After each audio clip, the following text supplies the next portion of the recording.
Vetëm pak javë më parë, opozita protestonte në rrugë kundër qeverisë, duke akuzuar Edi Ramën për kapje të shtetit, korrupsion dhe presion ndaj drejtësisë. Nga ana tjetër, mazhoranca vionte sulmet ndaj Sali Berishës dhe Partisë Demokratike. Por ndërsa përplasja politike vazhdon në publik, në kuvend po ndodh diçka tjetër. Votat mes PS dhe PD po afrohen gjithnjë më shumë. Brenda pak ditësh, socialistët dhe demokratët kanë prodhuar dy dakordsi të rëndësishme politike. Më 14 maj, të dyja palët bashkuan votat për rezolutën e integrimit evropian, duke shpallur integrimi në BE si objektiv strategjik kombëtar dhe duke rënë dakord për forcimin e dialogut politik dhe reformave të përbashkëta. Ndërsa dje, PS dhe PD finalizuan edhe marrëveshjen për ndryshimet në rregulloren e kuvendit, ku palët lëshuan nga pozicionet e tyre dhe ndërtuan një draft konsensual për funksionimin e parlamentit. Në pamje të parë, këto mund të duken si marrëveshje teknike, por në politikën shqiptare, dakordsitë më dha rrallë mbeten vetëm teknike. Në sfond po lëviz një debat edhe më i madh, ndryshimi i kushtetutës. Kryeministri Edi Rama ka hedhur publikisht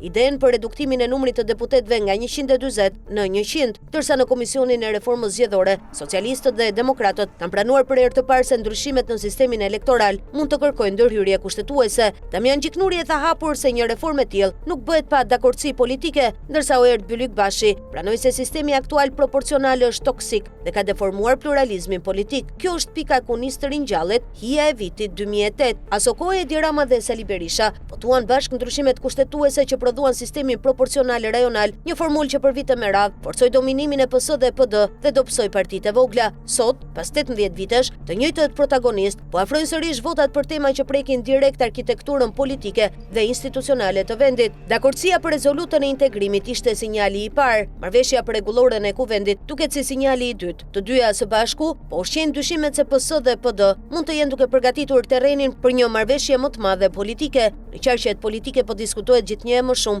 ideja se reforma zgjedhore, ulja e numrit të deputetëve dhe ndryshimet kushtetuese mund të bëhen pjesë e një pakete të re negociatash mes Ramës dhe Berishës. Kjo do të kërkonte një shumicë të cilësuar votash në kuvend, diçka që asnjë rapal nuk e realizon dot e vetme. Në këtë klim, afrimi i votave mes PS dhe PD po shihet nga kritikët si sinjali një normalizimi të ri politik mes dy partive të mëdha, pavarësisht retorikës së ashpër publike. Pyetja që po shtrohet gjithnjë më fort është nëse Shqipëria po shkon drejt një tjetër marrëveshjeje të madhe politike, si ajo e vitit 2008, ku PS dhe PD rishkruajnë bashkë rregullat e lojës. Për momentin askush nuk e pranon publikisht një bazar të tillë, por dy dakordsi të rëndësishme brenda pak ditësh kanë mjaftuar për të rikthyer dyshimet se negociatat reale mund të mos zhvillohen në sallën e kuvendit, por larg kamerave.